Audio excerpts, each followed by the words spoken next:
Our next presenter is a local favorite. We've had her speak, fortunately, many times in Florida. We even had her go with us to Los Angeles and Albuquerque, New Mexico, and other places. And we have Social Security disability attorney Lisa Gonzalez-Goetz, who has spoken for us in Spanish and in English, and in one program, both. And she's here to speak about Social Security disability law. You have 30 minutes and then Q&A. Clock. Right there. Oh, okay. Okay? Okay. Hi. Can everybody hear me okay? You need this. Okay. My name is Lisa Gonzalez-Goetz, and I'm an expert in Social Security disability law. I have a long slide, and it goes through the entire process of Social Security and how we, as attorneys, represent clients and work hard to get the benefits, which in turn turns into Medicaid and Medicare benefits for allowance for claimants. I will start by saying the process is very confusing, very complicated, and to make it a little bit more current after lunch and waking everybody up, I'm going to talk quickly about the changes for 2017. Okay, I pulled this out of the internet from the Social Security website, and there is a COLA adjustment for next year, and it's 0.3%, and it's not a lot, but it's the first time, I believe, in a few years that we're seeing any kind of increase. Then they also talk about tax rates.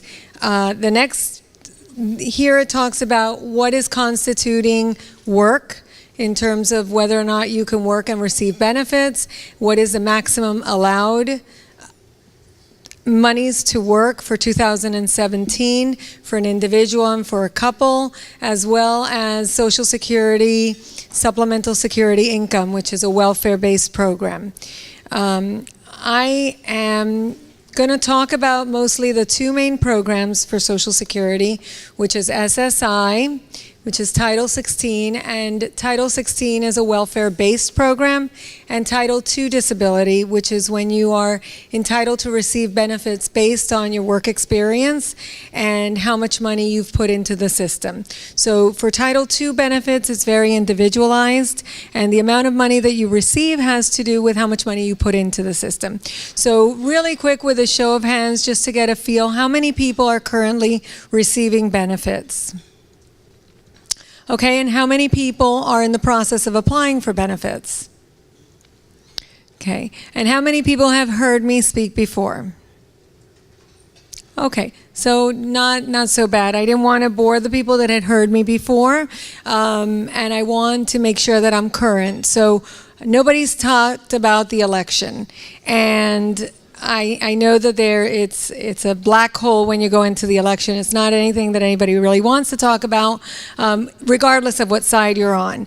But how the new election is going to impact the Social Security disability program affects each and every one of us here in this room. Nobody really knows. There's a lot of different theories on the case, and I would say, in my professional opinion, that assuming the economy does well, hopefully the new elected president will not look into the Social Security program to cut anything. So it's very economically based program. It's one of the first things that goes on the agenda when it's an election time, and anything that happens in Washington, D.C. directly affects and impacts our benefits. If the government doesn't work, we get furloughed. If we get furloughed, payments aren't made. Social Security or any federal workers do not work. They're considered non-essential, and monies don't get processed, cases don't get processes, delays are made, people don't get hired, people don't have overtime, and it affects. So right now the hope is that in the next few months the economy will continue to do well, and they're fighting other issues and leaving this program untouched. That's the hope. and I've heard a little bit of speculation with the VA and how that also interferes with new hirings. With respect to the VA program, I don't know as much about how it's going to impact as a Social Security program. I do both, but my bread and butter is Social Security.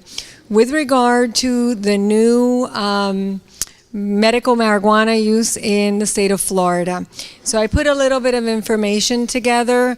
I know that this is a question that was asked for some doctors, and I often get this on my Q&A. So before I start with my slideshow, I wanted to talk about that mainly to make sure you guys are awake and listening. And also I got the keywords, which are pot, cannabis, reefer, Mary Jane, grass, or ganja, which I just heard. So the question is, does it affect the strength of my case if I want to file for Social Security benefits, or if I am on Social Security benefits and now I'm taking marijuana that is medically okay in the state which I live in? So the answer is, it's very complicated. There is no real answer. It's even though it's legal, it creates a lot of bias that may be looked at against you. So one of the things that I believe the courts are going to, and I've seen it in other states where marijuana is prescribed and legal, the way it affects is almost, well, we'll get there, because really and truly the question is, if you need it, have it prescribed by your medical doctor. Okay?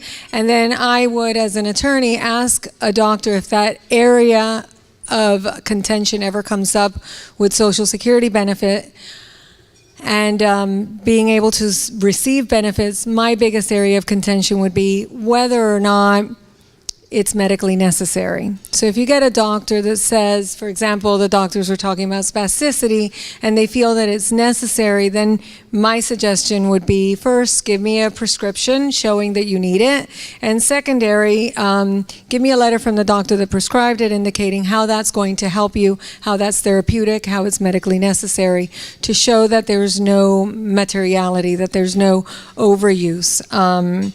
Disability, and I'm going to go through that, is very subjective. It's based on the person that's evaluating you.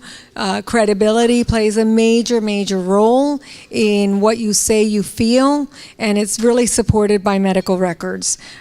So as you can imagine, you know, some people are diagnosed, as an example, some people are diagnosed with MS and they take the same medication, they're able to continue to work, their cognitive abilities are okay. In that case, that person is not disabled. Same person with the same medicine, same diagnosis, same lesions, same complaints, but they're able to work.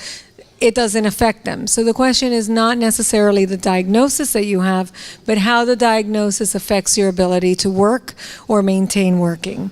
And then with the consumption of any drug or illegal substance, or even alcohol, which is legal, or drugs which are legal, the consumption of it, the side effects of it, how you obtain it, how that makes you feel, whether it helps or it doesn't help, whether you're socializing when you're doing it, also becomes a credible component of your case. So it can help, but it will most likely hurt. I have a list of the states. There are currently 28 states in the nation that have legal medical marijuana, and I practice in all the states. So as we go through the different states, because Social Security is a federal program, it's looked at federally, it still doesn't necessarily subscribe to the notion that it's okay to be taking medical marijuana. Now, if your doctor, who's your treating doctor, not a one-time doctor that gave you the script, but your actual doctor who's treating you for the MS, shows the necessity of it, then that will help bolster your credibility. So additional issues that come up when you are taking anything, whether it's prescribed or not prescribed, whether there are any kind of medications, the question becomes, how are you having the money to obtain it? Everybody seems to forget the component that even though Florida just passed a referendum and medical marijuana is legal, the amount of ounces and how much you can have has not been decided yet. And then the question becomes the amount of money that it costs. That can factor into a credibility factor with regard to disability. How are you obtaining the money? Could you use the money for other therapeutic reasons that may be more helpful for your improvement of your case, as opposed to something that's just looked at as a recreational drug, basically. So people's perception of it will affect. So that's a new thing in the legislation that we have. We also have more technological advances with Social Security claims. So for example, Stu said, I've traveled to different states. We're doing work nationwide, and we're doing it out of satellite video conference offices in my office. So we can have hearings in Alabama, Georgia, Tennessee, California, Honolulu. We have a case in Israel. We had some cases in American Samoa, and not all of them are televised, but almost all of them are. So technologically speaking, this is happening more often than not in an effort to process these claims, which are really, really delayed and backlogged. So, for example, we have a lot of judges from Tennessee that are hearing cases that are in Miami-Dade County, and they're just plucking certain judges because of the fact that they have less work in certain offices, so they're trying to have them move the caseload, the backlog, to process. So these video technologies are really helping. Another thing is also, how much money would I receive if I got on disability, or what's actually happening to my case? Social Security at ssa.gov has a portal where you can go in and you can actually see your earnings and how much you've made your entire life. And instead of waiting for anything to come in the mail, you could be a little more proactive about your case. So the electronic era is really coming and hitting hard with something like the Social Security Administration. So this is an example of the definition of disability. In order to qualify for disability benefits, you have to show that you're not able to do any of your past relevant work or any job in the national economy whatsoever, and that your disability has lasted 1 year, is expected to last 1 year, or will result in death. So I've had people say to me, they have heard many times Social Security say you have to be out of work for 1 year in order to qualify. And that's not necessarily true. You have to be out of work for a year, but the process in and of itself takes 16 to 18 months. Generally. So even if you stopped working yesterday and you apply today, if you expect to be out of work for 12 months or more, file for disability. It's a long process, frustrating process. The bureaucracy is very, very slow. Don't wait, because you can always drop a claim if you do go back to work and you feel better. But every time you start a claim, you have to wait in line.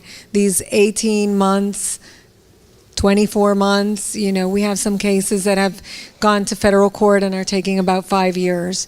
So it's pretty important. The most important thing, and I think Dr. Steingo talked on this, is case preparation.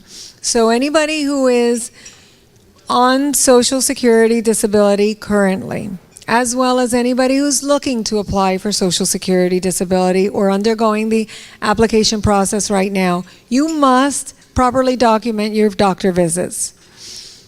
That is what shows when you need to provide medical records. And how do you document it? Is by going to your doctor, complaining, telling them how difficult it is to get out of bed some days, to sleep, to take care of your personal activities of daily living, to walk, to dress, to bathe, to socialize, to travel, to drive, anything at all that may seem insignificant to you when you're at that doctor's office, record it before you go to your doctor so that when you go to them, you're able to express this amount of detail, because those details go in your notes and those notes will help. So if you're currently getting benefits, and let's say that the new administration decides to start reviewing more actively people that are already on benefits, and they say, Mr. Jones, we want to see your medical records, and we want to make sure that your MS has not stabilized and that you're not doing any kind of work and that you're okay. We need to see what doctor has been treating you. And you go, oh, I haven't gone to a doctor in 8 months, or I'm going to the doctor and everything is fine, or my medical records show that I've been on vacation. Those things are going to affect you. If you are on benefits immediately, they will affect you. If you're looking to get on benefits, okay, same thing. These things have to be documented. So it's important that you have a great doctor-patient relationship, and these are the most amazing doctors, and not everybody is blessed to have access to doctors like this. So if you have doctors, make sure that you have a nice rapport with them and that you're able to let them know how you feel and that they document it in their notes. And many, many times I go to hospitals and speak to different doctors, either psychiatrists, neurologists, GI doctors, and talk about the specific of note-taking. And in the electronic age, where there's no handwritten notes anymore, we actually tell the doctors, I'll sit with their forms and I'll show them the boxes to check. Did you sleep well at night? Did you eat? Do you prepare your meals? Do you drive? So everything gets well documented, because that is the kind of documentation that proves an existing disability and a continuing disability, right? So here it talks about proper preparation in order to get a fully favorable decision, the client's impairments regarding your work circumstances, and every attorney is different. So one of the issues and things that I hear very often is, I can't afford an attorney, or I'm going to use my neighbor who's an attorney. As an educational and informative seminar such as this, I want to inform and educate everybody. For Social Security purposes, it's a federal program. Every attorney gets paid only if you win, which it means contingency. So they won't take your case if they don't think they can win it. And they get paid based on the amount of retroactive monies that they get for you. And it's capped at $6,000. And that's true whether an attorney takes your case at the very initial level and does the first application, or at the reconsideration, or at the request for hearing, or at the hearing stage. The attorneys get paid the same amount. So lack of money should not be a reason for lack of representation in this area of law. Secondly, when you do get representation and you do ask an attorney whether or not they do Social Security disability, you want to, as anything, make sure you ask the follow-up question. How much of a percentage of your practice does Social Security disability? Is it 20%, 50%, 80%, 100%? Because this kind of law changes, and it has a lot to do with how prepared a person is, and it's a lot of paperwork. So you want to make sure that for the same amount of money, you get somebody who has a lot of experience. It's a very small area of practice. Most of the referrals that come in through doctors, social workers, or other attorneys. So don't go to a neighbor if they don't practice Social Security disability. And don't think that a lack of monetary funds in the up front is going to stop you from getting good representation. Okay? This is an example of something that is called ERE. They're an electronic record. I don't know what else it stands for, but it's electronic record. And this is the kind of thing that you can go up and look and see what it looks like in a Social Security case. And it's broken down to different, jurisdictional requirements, earnings records, background information on all your appeals, and then all the medical records. So it's divided into different sections when you look at your case for Social Security purposes. The importance and the reason that I'm bringing this up to everybody is people don't understand that when you speak to the Social Security Administration, they take notes, they keep records of everything that went on, and those records show up in your case. And you may not remember things that you may have said to people, but they are showing up in your records, and they can help you or they can hurt you. So be very careful when you are applying, for those of you applying, and for anybody who is on disability benefits, if you are getting calls or letters from Social Security for an update and review of your medical records, they are reviewing to see if you have had any medical improvement. Be very aware of what you say and how you say it. And if you don't know how to answer their questions, you can always say, it's a bad day, can I call you back?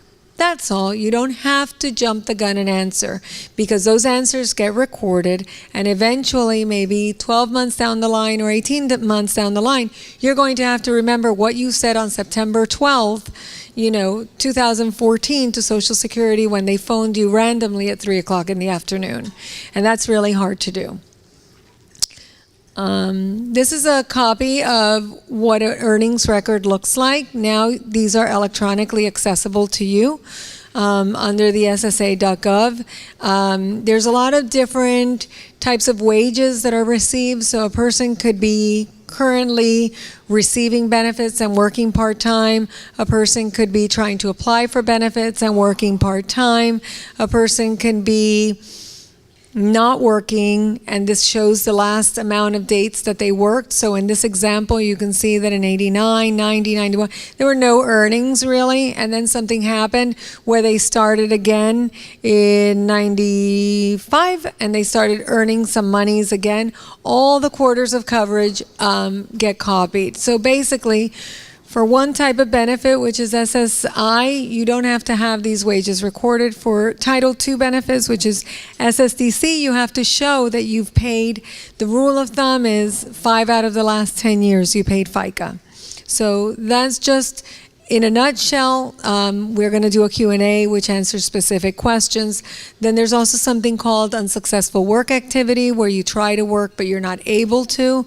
You can say to the judge, I tried but I wasn't able to continue working. Then there's also a trial work period, which says, okay, you're on benefits now. Try to work. We're going to give you 9 months to see how far you can work, how much you can do. And if you're not able to sustain that employment, then we won't count it against you. If you're able to, we won't count the earnings against you, but we'll take you off the books.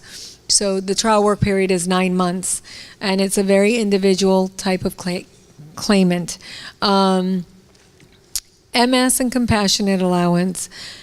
Compassionate allowance was an initiative that was formed by DC, Washington, DC, trying to make sure that if you qualify under these precise medical components, you will find that you are entitled for automatic benefits. On the one hand, if you get a compassionate allowance, it's awesome because you get your benefits right away, and you don't have to wait in the long bureaucratic line. On the other hand, if they give you a compassionate allowance and then they find that you didn't meet it, all the monies that you received, you technically owe back to the government. So you have to make sure that that compassionate allowance is supported by all the medical records and documentation from your doctors. And anybody with compassionate allowance can get the help from either their therapist, social worker, doctor, attorney, and make sure that you have good advice. It does help, and it just moves you into the front of the line when it comes to Social Security. It is not a separate program. This is a list of all the categories that fall under compassionate allowance. It is for the most severe, most dire, most critical cases.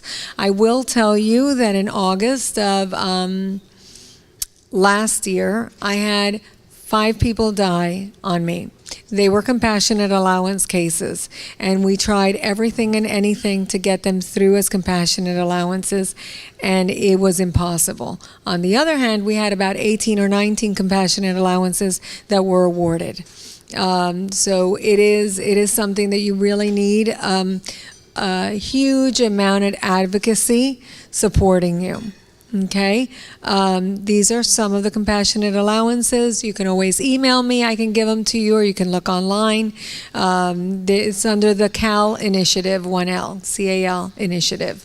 And this talks a little bit more about it. It talks about, for MS, the qualifying candidates for compassionate allowance. You really need documentation from your medical doctor showing that the MS is aggressive, that you fall into certain categories, that your MRIs are showing specific things, that your activities of daily living are showing specific things, that all the range of motion, that they've done neuropsych testing, and all of these things support a compassionate allowance.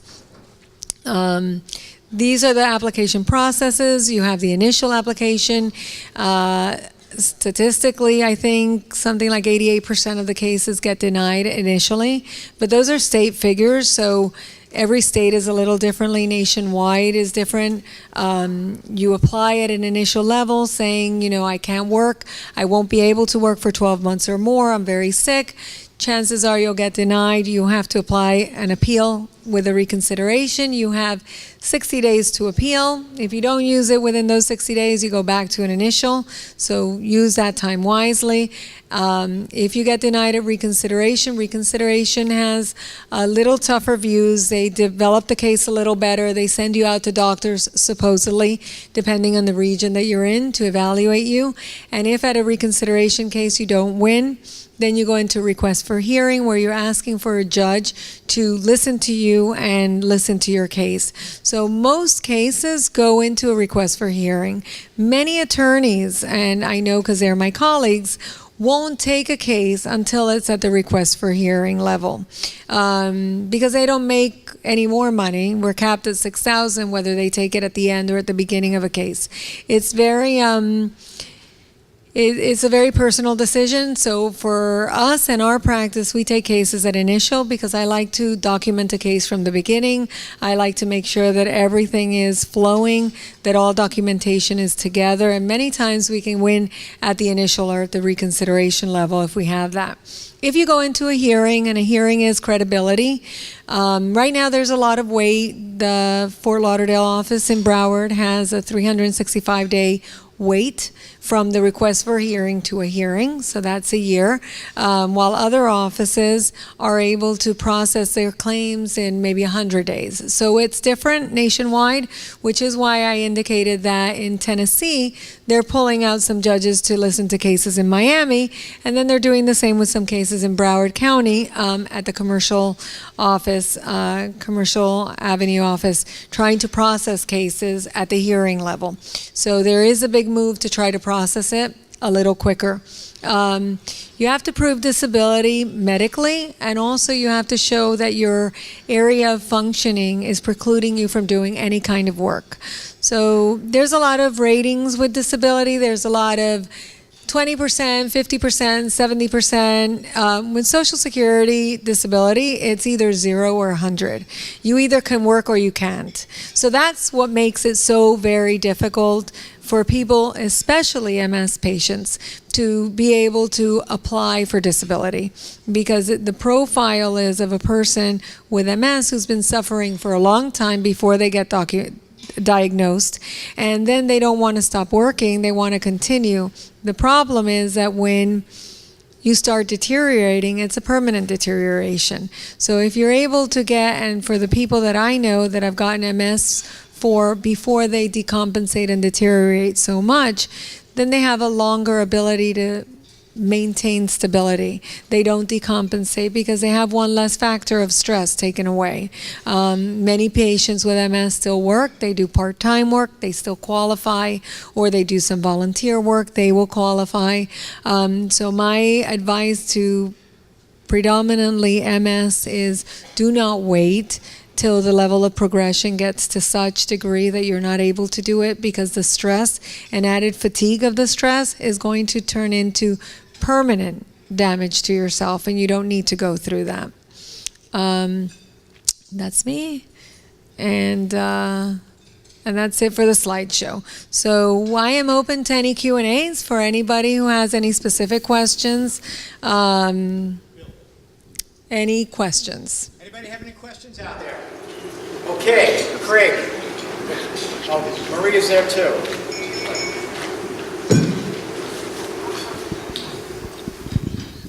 Hi, thank you. This is the first time I've heard your talk. It's very nice.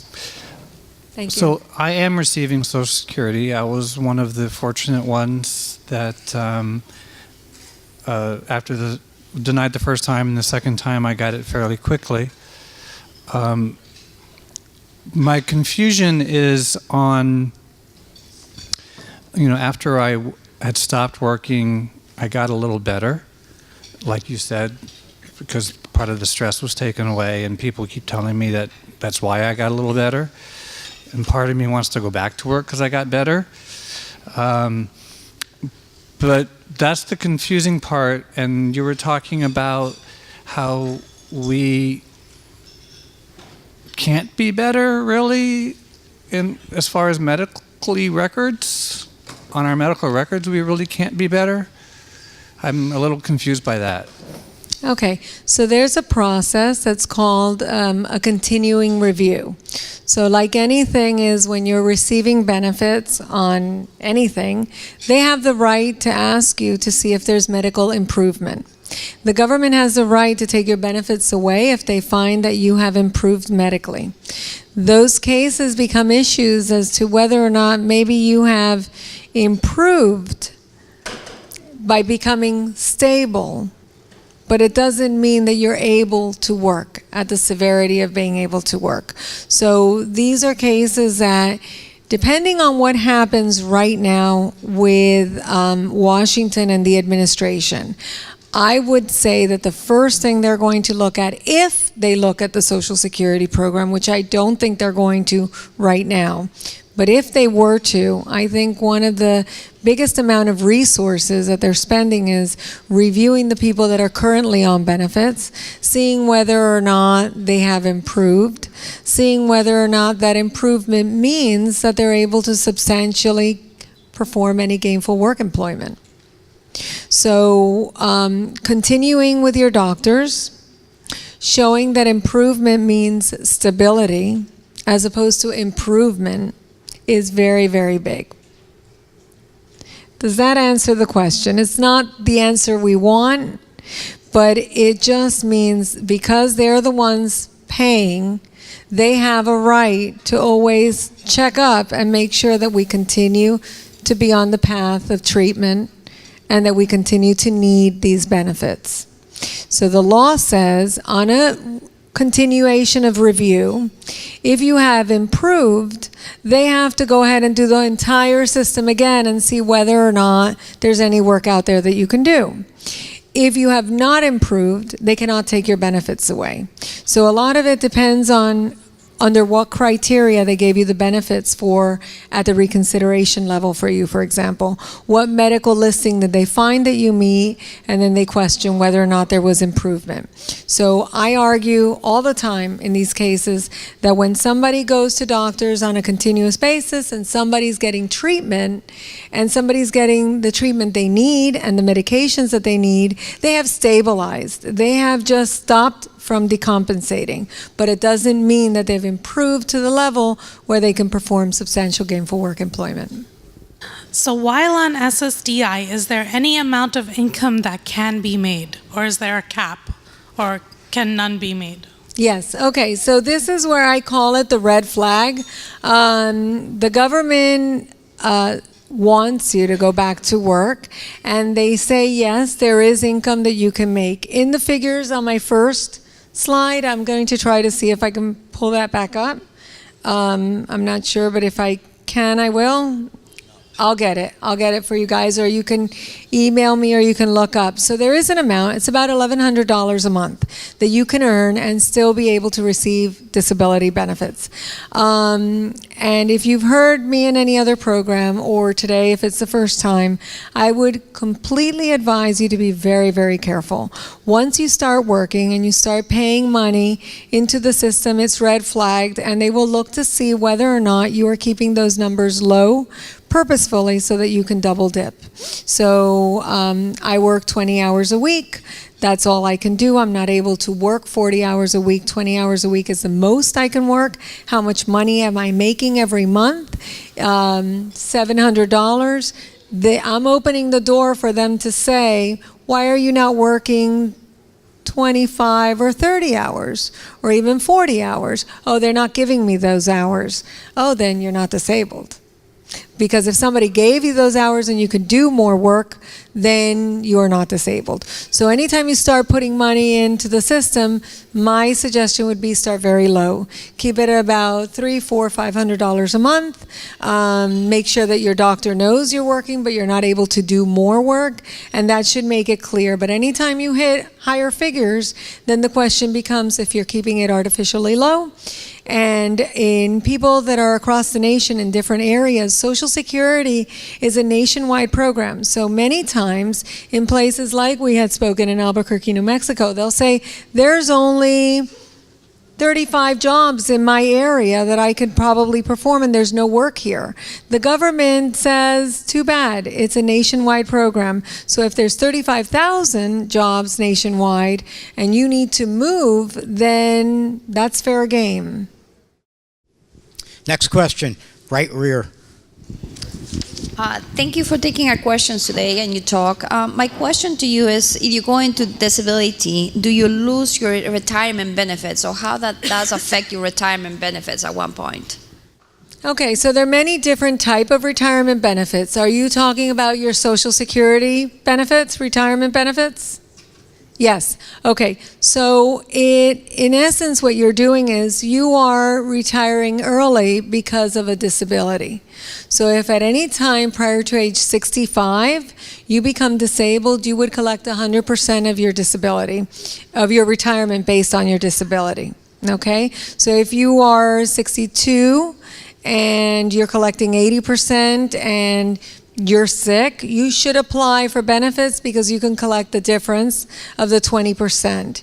It doesn't actually affect, it gives you the amount of money you would receive at 65. Next question. Where are we? Well, we have one over here, but I need somebody to get over to this side of the room, or you could ask the question, I'll just repeat it. I said whoever's next to ask a question. Olga. Lisa, I'm on SSI right now, but I'm only 53 years old. Put the mic in front of her, please. So when I get to retirement age, will I be getting my full retirement benefits? I'm on SSI right now, and I'm at 53. So you're 53 years old and you're currently receiving SSI benefits, and the question is, when you turn 62, 65 years old, could you receive what you paid into the system? The answer is yes. The issue that this particular lady is talking about is that sometimes we pay money into the system, but we've expired our right to receive those monies. So if we've worked and we haven't used the rule of thumb 5 out of the last 10 years, if we haven't worked 5 out of the last 10 years, and I last worked in 2009 or in 2010 or 2012 because I'm not able to get benefits, I don't qualify anymore under the earnings that I had. Even if I'm an attorney and even if I stand to get $2,000 a month on disability, I would be entitled to zero, right? Because my benefits, my quarters of coverage expired. So in this case, the question is, do you fall under the other program, which is SSI? And this lady's receiving monies out of SSI, which is not just disabled, but also resources and finances bring you to that. The government will automatically flip you to another program. Hi, thank you again for being here. I don't even know if you can answer this question, but does Social Security help with adaptive measures for your home? Like to put ramps and items like that, or helping in the home to open up doorways? No, right? Okay, I don't know about that. I do know that those are the kind of questions that come with the Medicare that you do get, and the insurance that you're receiving should be the ones to answer. Okay? I receive SSI now, and my wife is going to retire at the end of the year. Does that make any difference on her, whatever she's going to get, because I do receive SSI? It makes a difference for you because if she makes a certain amount of money on retirement, she may disqualify you if what you're getting is Title 16 SSI. For the gainful employment, how do they consider that? Because say you're making $50,000 a year, you're doing a job that requires a lot of thought. Suddenly you have cognition problems, you can't do that job. Maybe you can be a greeter at Walmart or a cashier 20 or 30 hours a week. How do they decide that you can or can't work because you've just lost $30,000 a year in income? Okay, so the question is whether or not your income substantially deteriorates or declines because of your cognition problems, whether or not they consider that substantial gainful work activity. Okay, that is a huge, very vast question that requires a lot of different points. I will say that they consider it with vocationally relevant factors. So based on your age, education, past relevant work experience, they determine whether or not you can return to the work you did, or whether you have the skills or transferability of skills to do any other kind of work. Okay, work is defined based on how much money you bring in, not on the amount of money that you're used to receiving. So for example, I had a doctor who had Parkinson's. He was a surgeon. He was no longer able to perform surgeries because of the problems that he had with keeping still during surgery. They found Social Security was alleging that he was not able to return to his past work, but he could teach or he could sell surgical tools. And we had to show that he couldn't do any of that. Okay? So it's not a question as to whether or not you can adapt to the new lifestyle and the new monies that you don't have anymore. The question really is, if based on the work that you did and your past work, your skills that you did, your age, your education, whether or not vocational factors transfer. And that is a huge area of law which we argue daily against vocational experts and doctors, and we take that to federal court all the time. We have time only for one more question. I'm going to go to this side of the room, please. For SSDI, I wasn't aware of this, that you show $1,170 a month income. So if someone has a rental property and they're making $1,200 a month before their deductions of taxes, insurance, and everything else, does that disqualify them for the SSDI? You're qualified before you even use that scenario, because for SSI, it's an indigent type program. So you have to show that you have total resources less than $2,000, excluding a car and a home. You have to show that you're at the marginal level, and that's determined yearly, and I think it's $779. So what you were looking at were the thresholds for SSDI, Social Security disability income under Title II. Thank you, Lisa. Thank you. So for anybody that might still have questions for Lisa or any of the previous presenters, you can send an email to me or info@msviewsandnews.org, and we will get it to one of our presenters. Please make sure that you tell me that it's okay that they can contact you directly, because I'm not going to be in the middle, all right? But I'm going to have the person that you want to speak to, have them answer you directly, okay? So one more thing, quickly. Jeff is just coming up to give a quick 30 seconds of a little shakedown warm-up, and then he's finished, and then we're going to have our final speaker of the day. Lisa, sorry. Oops, I forgot. We got one more thing, one more photo opportunity. Photo op. Who's taking the photo here? I need a quick photo here. Hold your plaque, please. Thank you. Not your arm. There you go. Everybody say thank you, Lisa. Thank you, Lisa.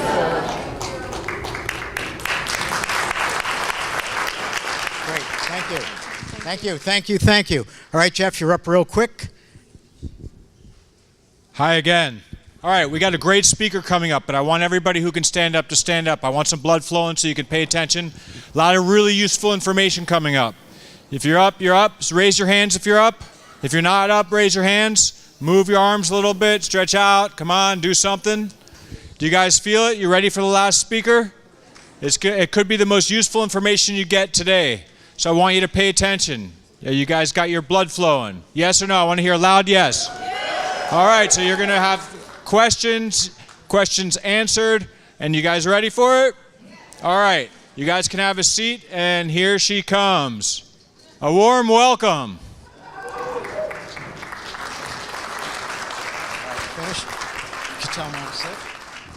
All right, thank you very much. I am going to try and keep this lively since it is the last talk of the day. I feel like anytime you're talking about poop and pee, it does keep things a little bit more interesting. My name is Carina Siracusa. I am a physical therapist from Ohio Health. I'm going to talk about what all of those letters mean after my name. I am a special type of physical therapist. I am a pelvic floor physical therapist. And the number one question that I get from everybody is, what is a pelvic floor physical therapist? And then the number two question I get is, why in the world would you want to do that? So I'm going to talk to you guys a little bit about both of those. So who am I? I have been a physical therapist for over 11 years now. I actually started my career off as a pediatric physical therapist and transitioned into pelvic floor therapy kind of on a whim. Somebody came to me and said, hey, we need somebody to really learn about this and do this. And I said, all right, if you're going to pay for it and I get to travel, sure, I'll do that. Not really realizing that it was going to cause me to have to stare at genitals all day. So I was a little bit surprised when I got to my first class, but ended up falling in love with the specialty. And so now that is what I do full time. And my passion actually is treating the bowel and bladder of people with neurological difficulties. And some of that comes from my past life as a pediatric physical therapist. My goal today is to destigmatize talking about your bowel and bladder, because I feel like a lot of people are scared to ask their doctors questions, scared to ask their physical therapist questions about your bowel and bladder, and it should be something that everybody feels comfortable talking about. Now, because of what I do, I am more comfortable saying the words poop, pee, vagina, and penis in polite conversation, which makes me very unpopular at cocktail parties. So, and dinner tables. I have very bad dinner table conversation. No one ever wants to eat with me. But I am so passionate about this because, unfortunately, especially when you have MS, sometimes your bowel and bladder can rule your life. And it should never do that. Your bladder should never be the thing that is ruling your life and keeping you from doing the things that you want to do. So I am a board-certified women's health physical therapist, and that is kind of a misnomer because I treat males as well. The reason why I point that out is because when you are looking for a physical therapist to help you with your problem, it is best if you can find somebody who is board certified. The problem with that is that there are only about 300 of us in the US that are board certified in pelvic floor therapy. So if you can't find a board certified therapist, then you want to at least find somebody who has their certificate in pelvic floor physical therapy. And I'll let you guys know how to find that at the end of my talk. I also am an instructor for the American Physical Therapy Association. So we are the ones that provide the certification in order to become a pelvic floor physical therapist. I'm one of 6 instructors in the country, and I travel all over the country and actually internationally in order to instruct people in how to become a pelvic floor therapist. So I basically put this slide on there just so you know that I do know what I'm talking about.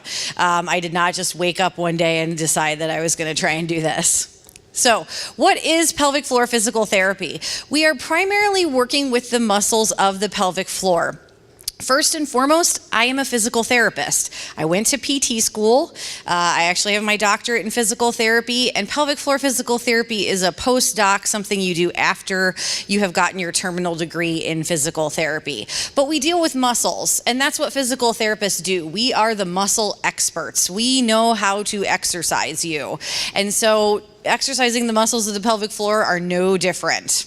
We also work extensively on bowel and bladder habits. We all have bad habits when it comes to going to the bathroom, and I'm going to talk a little bit about those today. But we don't just do Kegels. So I get that a lot from people like, oh, I've tried Kegel exercises before. There's nothing that you're going to do for me. If all I was doing was Kegel exercises all day, I would be really, really bored. Just sitting there going, squeeze, squeeze. That's not what I do, okay? So I do core stabilization and then also sometimes muscle relaxation. And we're gonna talk about that when I talk about exercise. But one of the problems that many of my clients with MS have is not that they're not strong, it's that they have spasticity in that pelvic floor. And so they actually have trouble starting that flow of urine, not just stopping it. So I'm going to show you guys your pelvic floor muscles. You have a lot of them down there. And the only difference between male and female pelvic floors is the number of holes. So we're going to talk about that. I always mention that because some people don't realize how many holes they have down there. So this is a picture of the superficial pelvic floor muscles. This is a male pelvic floor because there is just the urethra and the anal opening. But this is just to show you that you have a lot of superficial muscles down there. And then this is looking top down at your pelvis at all of the deep muscles that help to keep us continent. They help us to both urinate, defecate, and then keep us from urinating and defecating. This is a picture of a female pelvic floor, and from the side you can always tell it's a female pelvic floor because we have a uterus in there. If it's a male pelvic floor, usually that's not there. The other reason why I show this picture is because the female and the male pelvic floor muscles are kind of like a sling. They're like a bowl, which makes them really, really hard to exercise. When we're talking about your bicep or your quad, it's very easy to show you what to do, how to strengthen those exercises, or strengthen those muscles. However, when your muscles are like a bowl and when they're sling-shaped, they're a little bit harder to exercise. So this is a male pelvic floor. Again, there's just a little something extra that tells you that it's a male versus a female. But on this picture on the left, you can see that the male pelvic floor muscles are still that sling. It's just oriented in a little bit different fashion in the male versus the female. So we can exercise those muscles the same way. It does not matter if you're men or you're women, just that we are exercising those muscles. So what do the pelvic floor muscles do? They have 4 functions, and we call them the 4 S's.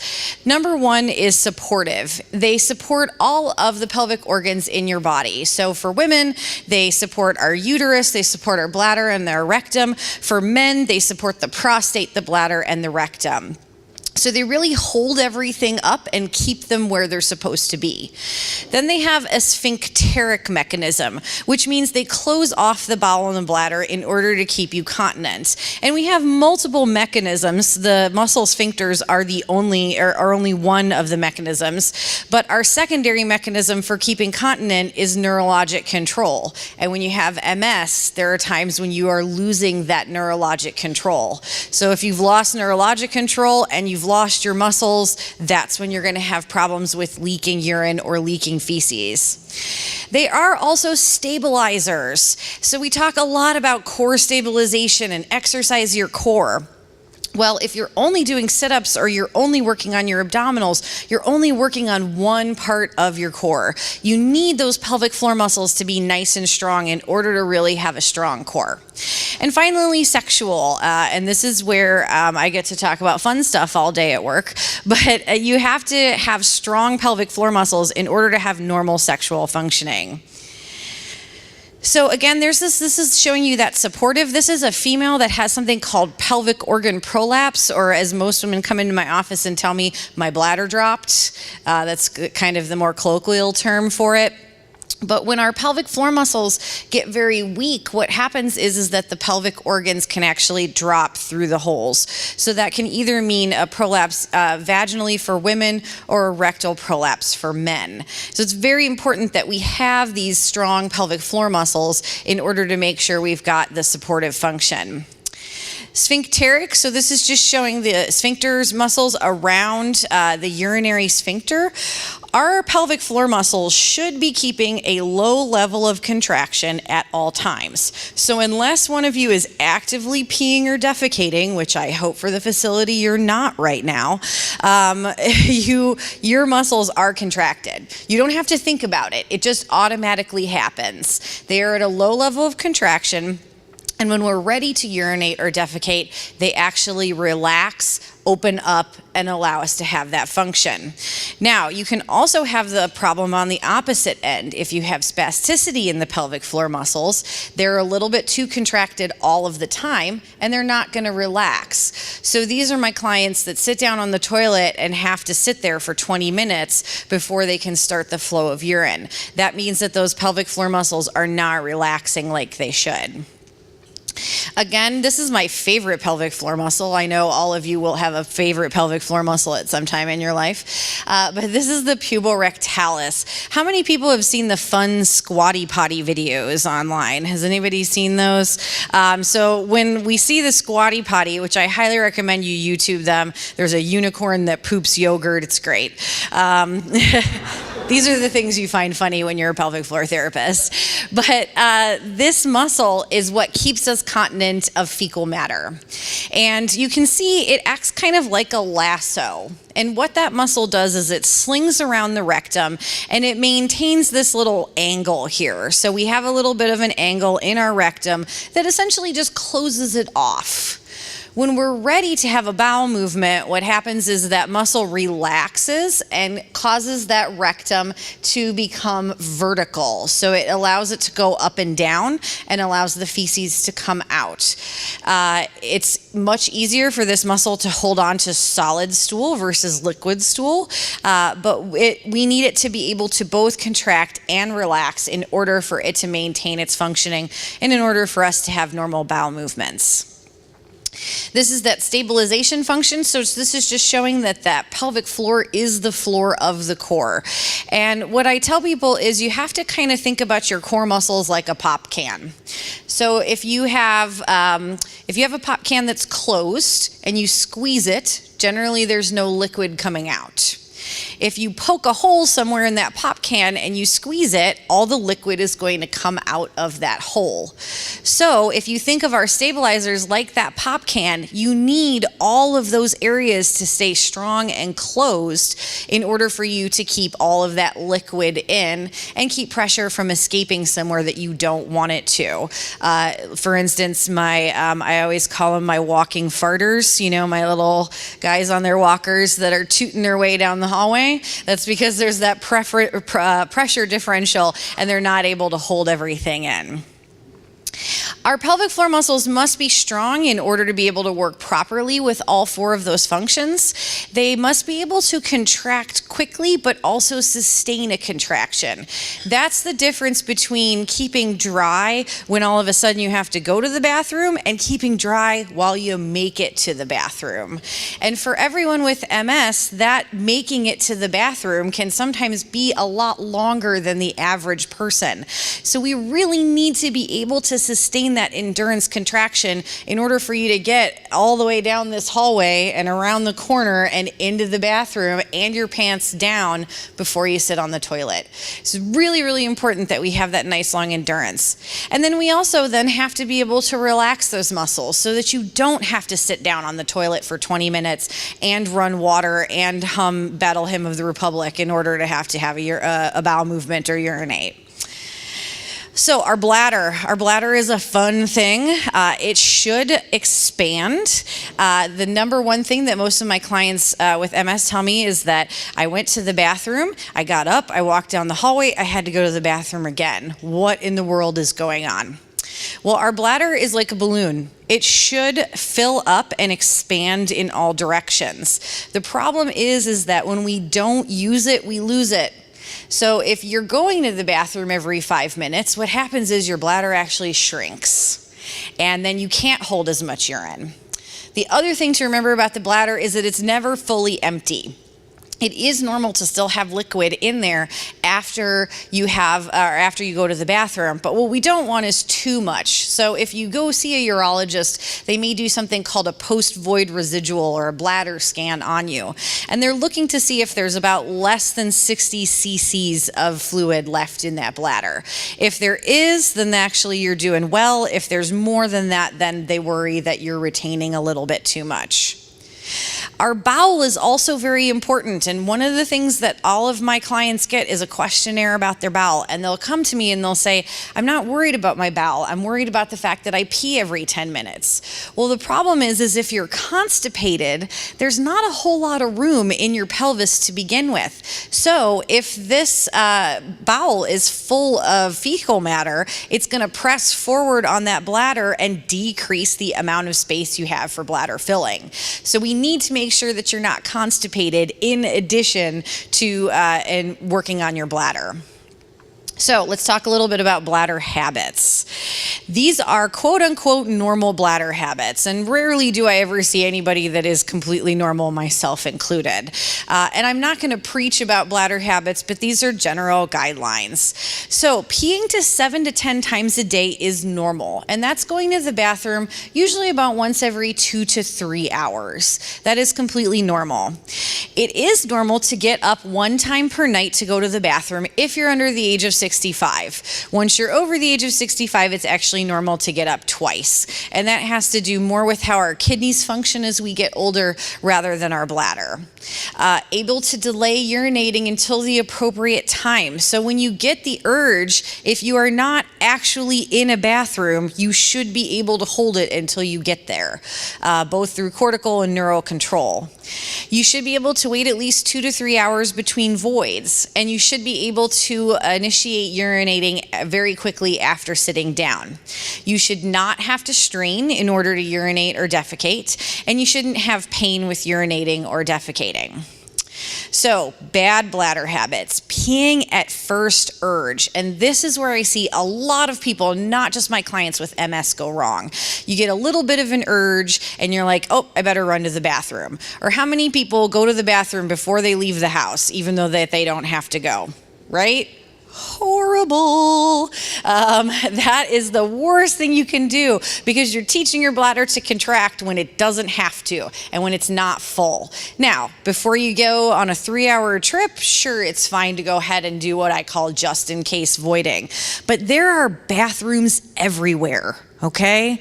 It's just a little secret. So no matter where you go, there's probably going to be a bathroom. So if you're leaving and you're not going on a 3-hour car trip, if you're just running to Kroger or you're just running to Kohl's, there's probably a bathroom there and you don't necessarily need to go. Squatting over the toilet, I was guilty of this. My mom told me toilet seats were dirty and don't ever sit on a toilet seat. So I tell people one of the worst things you can do is squat over the toilet because when you squat, you're actually activating your pelvic floor muscles. So what you're teaching your pelvic floor muscles to do is let go of urine through a contracted muscle, which then eventually leads to you having incontinence every time you cough, sneeze, laugh, or have to go to the bathroom. So I tell people, put some toilet paper down, make a nest. I don't care what you have to do, but that person that uses like an entire roll just to kind of get around the toilet seat, make sure you do whatever you can to actually sit down on the toilet.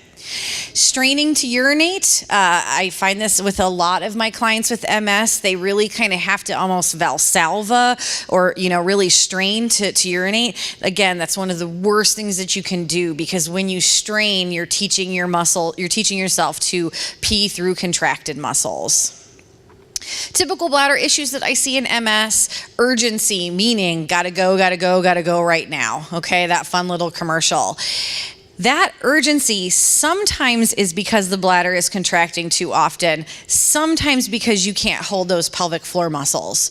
So it's one of the things that we as pelvic floor therapists really try to tease out when we're looking at patients. Frequency, again, going to the bathroom multiple times. Part of the reason why people have so much frequency, though, is generally because of what they're drinking. What I tend to see is my patients come in and they tell me, I don't want to drink water, so I don't, because I don't want to pee. Well, you're actually doing the opposite, because urine, when it's concentrated, is a lot more toxic to the bladder than diluted urine. So you want to make sure that you're drinking water throughout the day because it's actually going to make you pee less, which is usually when people look at me and tell me that I'm crazy. But it's true. The more you drink, then the more water you drink, the less you're going to actually have to go. That inability to initiate flow, I've talked about a couple of times, painful urination, and constipation, I include that as a bladder issue because it causes, again, that pressure on the bladder. So the urgency can be from something called overactive bladder, which means that the detrusor muscle or the bladder muscle is contracting uncontrollably, not just when the bladder is full. And this is where some of the medications that they will give you for your bladder, like Vesicare or Myrbetriq, may actually help you. However, the side effects of those medications are pretty gnarly. My patients tell me it's like the Sahara Desert in their mouths when they take those drugs. So we try as much as we can to make sure that you don't have to go on these medications. Now, the number one thing that you should ask your doctor before they put you on this medication is for what's called urodynamic testing. You should never ever be put on Vesicare or Myrbetriq or any of those other drugs without urodynamic testing. That's the only way you can tell if you have true overactive bladder. If you have true overactive bladder, then those medications will help you. If you don't, then those side effects are going to be for naught, and it's going to be very uncomfortable, and you're not going to see any results. So you should see a urologist. Don't ever let anybody put you on one of those medications without having that urodynamic study. So bowel habits, normal bowel habits, and normal bowel movement frequency is anywhere from 3 times per day to 3 times per week. And this can be very distressing for a lot of my patients who've been regular most of their lives. They, had that bowel movement after breakfast every single morning at 9:20 in the morning for their entire lives, and now they can't go. If you're still going once every 3 days, you are within normal limits as far as their bowels are concerned. If they don't have bowel urge prior to defecating, so you should have an urge to have a bowel movement. You shouldn't just go and sit on the toilet and go just because you think you should. And then we want to make sure that you're having straining, or that you're not having any straining. This is what's called the Bristol stool chart. I try to not make food allegories to this because then you'll never look at milk duds the same way if I talk about type 1 poop. Yeah. Now, contrary to what Dr. Oz says, you do not have to have S-shaped poop, okay? If you're spelling words in the toilet with your feces, I've got other problems for you. So you should, though, fall somewhere in that type 3 or type 4 stool form. That's normal. That means you're getting enough fiber, your gallbladder is working properly, your bowels are moving adequately. If you have kind of that firm surface with some cracks or snake-like defecation. Anything on either one of those other ends and we're worried about you. Either you're too constipated or you're having diarrhea, you're not getting enough fiber in your diet. Other bad bowel habits, again, straining. There is a certain amount of straining you have to do in order to have a bowel movement, but you shouldn't be doing an all-out, eyes bulging, blood pressure raising type strain every time you poop, okay? If you are, again, you need to see a pelvic floor therapist ASAP. Incomplete emptying, so meaning that you really still do feel like you have quite a bit in there after you are finished with the bowel movement, if you're having pain or if you're having overly hard stools. One other thing I forgot to include on this slide is the entire toilet paper roll wipe. So you're wiping and wiping and wiping and wiping and wiping in order to get clean. That's actually a form of fecal incontinence. So that is something that you should be worried about, and you definitely want to see a pelvic floor therapist about. Typical issues that I see in MS, constipation and what we call obstructive defecation. So that's meaning that you're not quite getting everything out each time you go to have a bowel movement, and that's from the spasticity in that puborectalis muscle. So what do we do for that? Well, first of all, you have to be okay with dropping your trousers in front of me. But I tell people it's like looking at a shoulder. I have seen so many anuses at this point, they all look the same to me. So don't worry about it. I'm fine. People are always very worried. They're also very worried about passing gas in front of me. I'm like, listen, this is what I do all day. It's fine.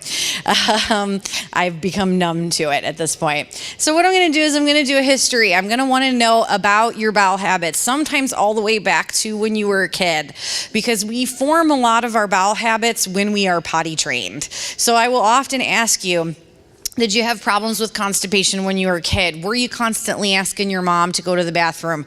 Or on the opposite end, were you the kid that could go outside and play all day for 12 hours and never go to the bathroom? Because that's a different kind of problem. So we'll look at all of those old bowel and bladder habits. I'm going to do a general postural assessment and a mobility assessment on you because that has a big effect on going to the bathroom. If it takes you 10 minutes to be able to get your pants down, it's going to be a little bit harder for you to hold your bowel and your bladder. So we're going to look at that, and we're going to look at how quickly you can make it to the restroom. And then we're going to do a pelvic floor assessment, and that includes an internal assessment. Ladies, if you're having urinary and fecal incontinence, that means I'm going to do an internal vaginal exam and a rectal exam. Men, there's only one hole that I'm going to go in, and that's rectal. So for you get just one exam, not two. And it depends on what problems you're having. Again, the reason why we do that is not because we like it, it's because it's the only way we can assess those muscles. We really need to be able to feel how well they're contracting in order to be able to prescribe the proper exercise program for you. The other reason why we do that is because not everybody's the same. So I'll have a lot of physicians that say, well, just do Kegels 10 times a day and just squeeze for 10 seconds. Not everybody can squeeze for 10 seconds, and not everybody needs to be able to squeeze for 10 seconds. Your exercise program should be tailored to you. I'm also going to give you a bladder diary, which allows me to kind of really see what you're doing throughout the day. It's really hard to tell unless you're writing it down how many times you're going to the bathroom. I have lots of people that'll tell me, oh my God, I go to the bathroom 20 times a day. And then they write it down and they're really only going about 8. So it just feels like you're going to the bathroom every 15 minutes. So that's what this bladder diary really helps me assess. And then I may also do a bowel diary for you. Again, to really see what your week is like, how many times you're going to the bathroom, and what's that general stool consistency. So I can get an idea of if you have IBS or constipation or what's going on there. For treatment, I'm going to be doing pelvic floor balancing, lengthening and strengthening. So if you have spasticity in the pelvic floor, the last thing I'm going to do is prescribe you Kegel exercises. We don't want to do that first. We need to teach you how to relax that pelvic floor before we ever give you one Kegel exercise. So we really work on making sure that those muscles are the appropriate length before we strengthen them. Then we're going to do postural balancing, meaning I may give you some Kegel exercises with other postural exercises, and then bowel and bladder tips. So what are those? Drink water. Now, I'm not going to tell you that you need to drink 60 ounces of water a day or 6 to 8 glasses of water a day. My general recommendation for most people is in the morning, after you've had your morning meal and after you've gone to the bathroom, you need to fill up about a 12-ounce water bottle. And it's your goal to drink that prior to lunch with small sips throughout the day, not multiple kind of gulps of water. That is what is going to cause you to have more urgency, but small sips throughout the day. Also, urge suppression. And so that is thinking about the difference between urge and desire. That first urge to go to the bathroom is just our body kind of telling us, hey, we're starting to fill up. You may want to think about, do we need to go to the bathroom now or not? Desire to urinate is, my bladder is full. It's time to go. It's time to empty it. So paying a little less attention to the urge and a little bit more attention to the desire really can help with that urgency and frequency. We may do bladder timing, which I like to call adult potty training, which is essentially when I sit you down on the toilet every 2 hours in an attempt to make you go at a better interval and fill up that bladder. And then limiting fluids before bedtime. So you should stop fluids about 2 hours prior to bedtime. Just really allows your kidneys to filter through that last little bit of fluid and allows you to sleep a little bit longer. Bowel tips, lots of fiber. Constipation increases those bad bladder habits. You should be getting about 30 grams of fiber a day. And so what most people tell me when I tell them that is, well, I eat wheat bread. There is 1 gram of fiber in wheat bread. So unless you're eating the whole loaf every day, you are not getting your fiber. And there's lots of other ways to get fiber. The best is an apple. There really is something that old adage that an apple a day keeps the doctor away. 1 apple, it has about 8 grams of fiber in it. So you're really getting a decent amount if you have that apple every day. Proper stool timing, so you have a mass colonic movement about 30 minutes after you eat. So if you're having trouble going to the bathroom, I usually tell people about 30 minutes after your morning meal, that's the best time to go ahead and sit down on the toilet and try to have a bowel movement. And then toilet positioning, which I have a nice picture of, we want you to squat. Watch a baby at some point, a mobile baby. What do they do when they need to have a bowel movement? They squat down, okay? Because instinctively as small children, we know that we're supposed to squat and it's going to be easier to have a bowel movement. So squatting is the best thing that you can do. You want to make sure that you're not sitting up nice and tall, you're actually squatting over a little bit. And that's why the squatty potty was invented. It just kind of brings your feet up into more of that squatted position. Kegel exercises, it is important for you to be doing them every day. You must train for both endurance and speed, meaning you can't just do quick Kegels kind of throughout the day. You have to be able to do some of those endurance Kegels. You should have a squeeze and a lift, and it should be just your pelvic floor muscles. So if I see you right now sitting in your chair bouncing up and down, that's your glutes, not your pelvic floor. So you're really not getting that squeeze and the lift. Again, that's one of the things that we teach in pelvic floor therapy, and it's really hard to teach it because I can't show you what to do. So it is more with that internal assessment that we're teaching you how to do that. And then we also teach you how to relax that muscle. So what can a pelvic floor therapist do for me? We're going to analyze that bladder diary and prescribe you an individualized exercise program. And that's the case for any physical therapy. Your exercise program should be tailored to you. It should not just be a handout that they give to everybody. And so I really try to tailor my exercise programs to each individual person and the problems that they're having. And then detailed bladder and bowel behavioral program. And the last thing I'll mention about that is what I usually get people, they come in and they tell me, I drink coffee and I'm really sorry about that. And I tell them, I'm not going to make you give up coffee. You will pry my coffee out of my cold, dead fingers, okay? I drink a lot of coffee. That's the only way I have enough energy to work all day. But what I do is I tell people you just need to have your coffee with a water chaser because we're trying to dilute the acidity of the coffee to keep it from irritating your bladder. So as long as you have a little bit of coffee and then a little bit of water and then a little bit of coffee and a little bit of water, it will not irritate your bladder nearly as much.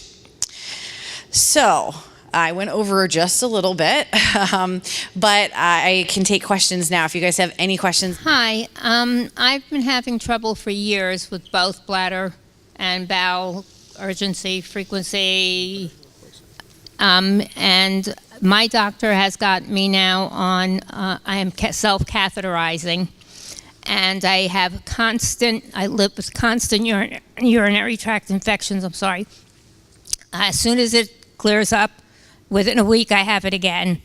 There's just so many antibiotics I can take before, I think I'm at my limit. I'm at a loss as what to do. I go from not being able to have a normal bowel movement, and then suddenly it's diarrhea for a week. I lost 40 pounds in 2 months due to diarrhea, and I don't know what to do. So there's a couple of things, and that is very typical of a lot of things that I see, where I will have people that are both concerned because they're self-cathing as much as they are, and then they're also having a lot of bowel concerns. So there's a couple of things that we would look at. They were talking about the microbiome of the gut, and that's really important. So all of my patients, I recommend that they are on a probiotic, because it's replacing a lot of the good fauna that is in our gut that we tend to clear out anytime we have an antibiotic. So it's really important. And then we also talk about different foods that you can eat in order to improve some of that good gut flora, and increasing fiber. I can't talk about that enough. Increasing fiber. And through food, not just through artificial sources. So Metamucil is great, but it's not as good as deriving your fiber from food that you're eating. As far as the self-cathing question is concerned, I really tell people a lot to challenge their urologists and talk about post-void residual, because the only reason why you should be cathing very often is if you're having a ton of post-void residual and you can't initiate the flow of urine at all. Because every time you do catheterize, you're introducing a foreign body, and so you're introducing the chance for infection. The other thing I would say is, too, there are a lot of different catheters on the market, some of them better than others. So sometimes that's the other thing I will explore with my patients, is possibly trying to change the type of catheter. You may be using a catheter that's a little bit too small, and then that's going to cause more infection and more bacteria to be able to get in. So I tell people, you really should be working a lot with your urologist, and then also with that kind of bowel problem, seeing a gastroenterologist to talk about that gut flora and fauna. Question on the left. Hi, Carina, thank you. You have to be a really special person to do this. My question is the issue of constipation. Can you take mineral oil every day of your life? They used to do it years ago. Is that something that can be used as a medicinal? So I am not a big fan of the mineral oil every day. In fact, what I am a big fan of with constipation is Miralax. And I get a lot of people that get very nervous because Miralax is a medication and they're worried about getting addicted to it. Miralax is not addictive. It's something that you can take over the counter, and it's very important to try to not be constipated. I would rather have people be on Miralax and not be constipated. But why can't you take mineral oil? So you can take the mineral oil, but the problem is that it causes mineral oil. A lot of that good flora and fauna tends to attach itself to that mineral oil, and then it just slides right out of the gut.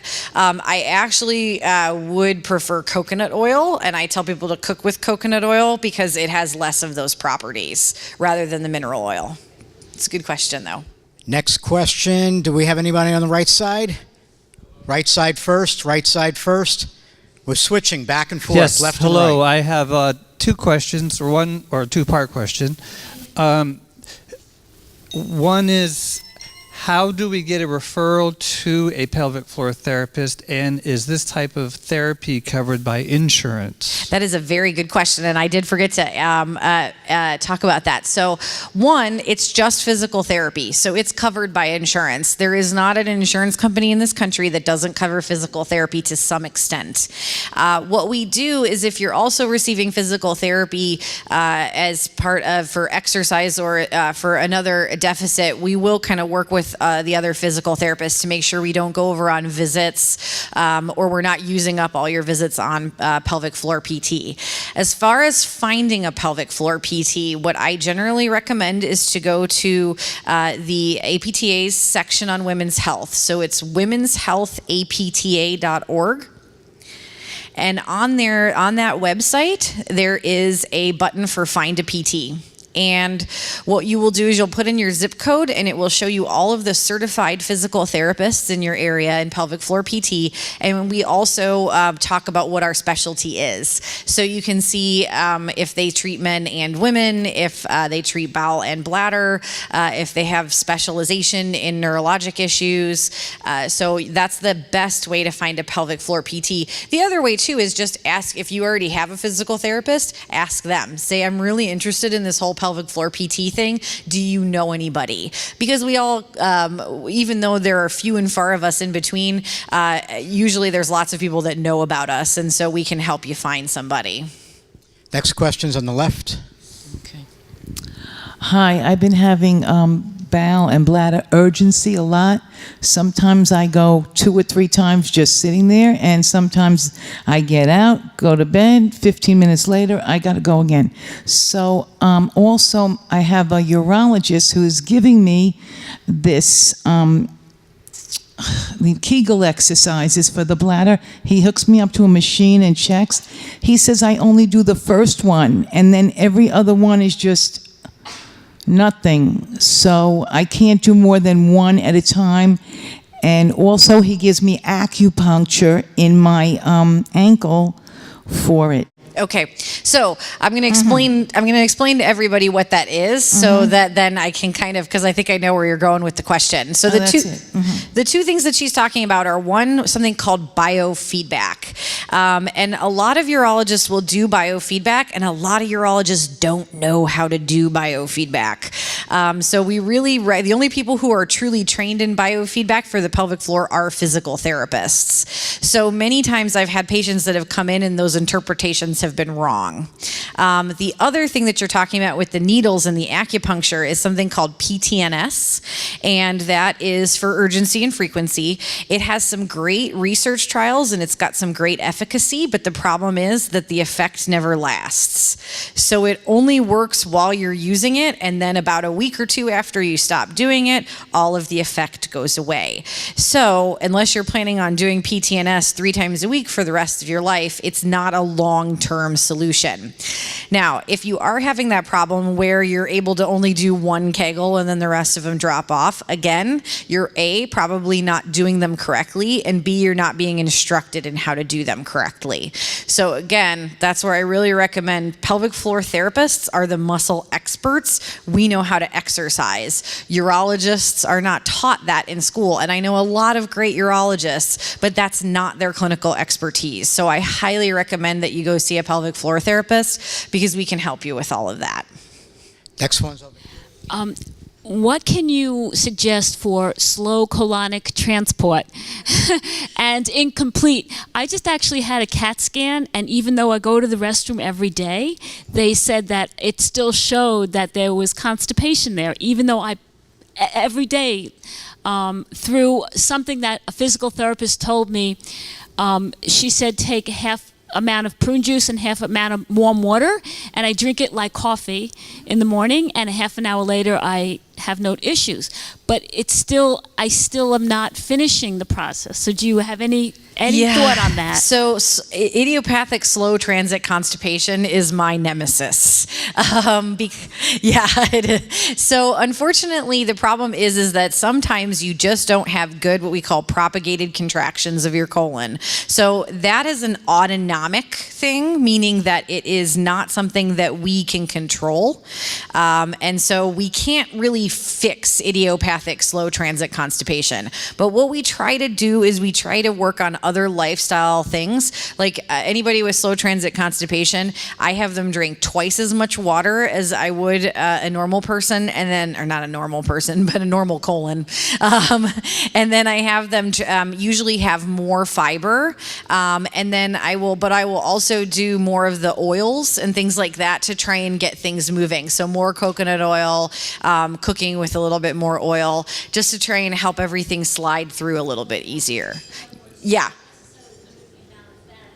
Correct. I have them eat a little bit of a fattier diet, truthfully, but I make sure to balance that out with exercise, because anytime you're going to increase your fat intake, you need to increase your caloric output. Those would be the things that I would recommend. We don't have a microphone in front of you, and we can't take the question. Yeah. Yes. Sorry, we have to go to the other side. I could talk to you afterwards too. Yes. Thank you for your presentation. It's really informative. I have a lot of the bladder problems. I've heard about the Botox.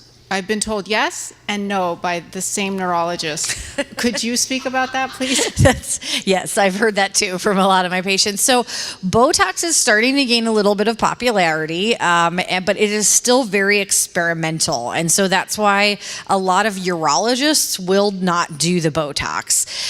If you are demonstrating on those urodynamics, what we call those uninhibited bladder contractions, meaning that the bladder is contracting even when it's not full, Botox has been very effective in that. But you really have to make sure that you have that urodynamic study to kind of back that up and make sure that that's not the reason, other reasons are not why you're having that urgency and frequency.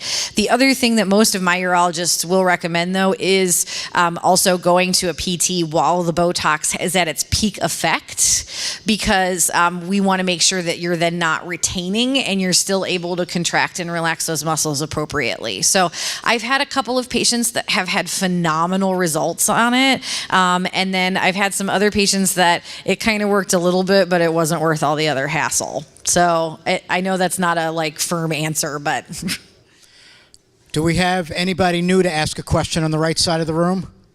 Nobody? Stu, I just think I got the answer. This presentation, along with the other ones, they get posted on YouTube? It's because my memory is not real good, so I won't remember everything. In a few weeks from now, all will get posted onto our YouTube channel, which is our MS Views and News Learning channel. Great. Thank you. Right here? Yes. I have a urogynecologist, and they have recommended this ankle acupuncture. Okay, and if I take 12 treatments and they don't go that far unless they know that you've done well, they kind of monitor you, but they have a really good success rate and you don't have to go back except every 3 to 6 months.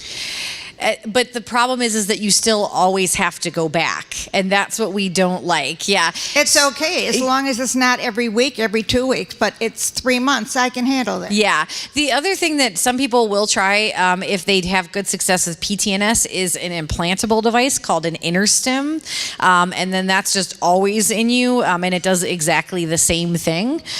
So I have had some people that have had good success with that as well. Right here, new question. Both of them, new questions. Go ahead. Him first.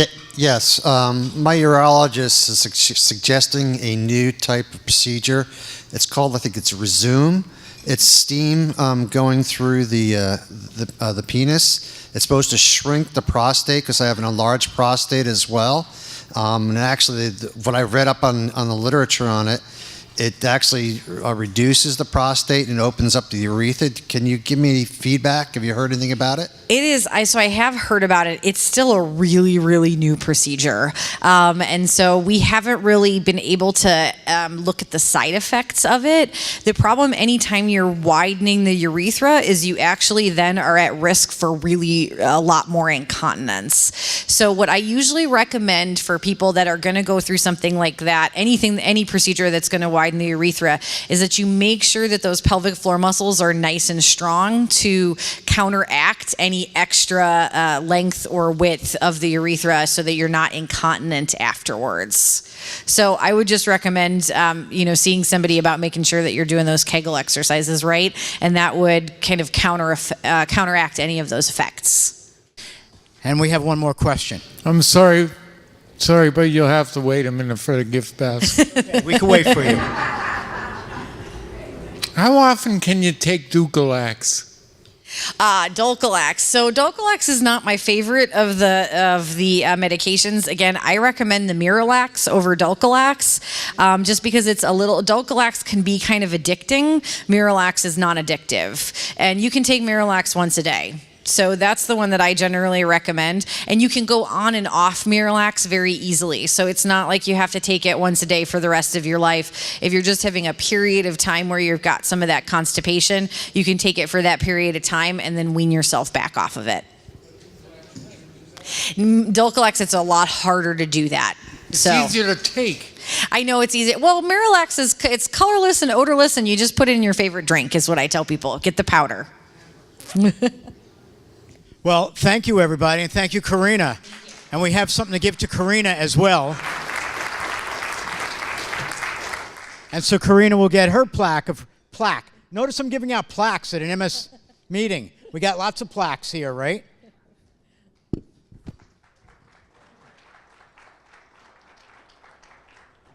Thank you, thank you, thank you, thank you. By the way, you know, I missed saying something at the very beginning, which I don't understand how I totally forgot that, except that I have MS. I forgot to tell you my name for those that don't know who I am. So I'll say it now, and maybe there's somebody in the room. So I'm Stuart Schlossman, thank you. And I too have multiple sclerosis. And where do I get my energy from? I get it from all of you. Thank you. So if you weren't here, I would be like I was many years ago, and I couldn't get off the couch either. So thank you, everybody. Again, thank you for coming. Careful driving. I want to thank everybody that helped out at today's program, all of our volunteers, staff, and, of course, this fantastic video crew. Thank you.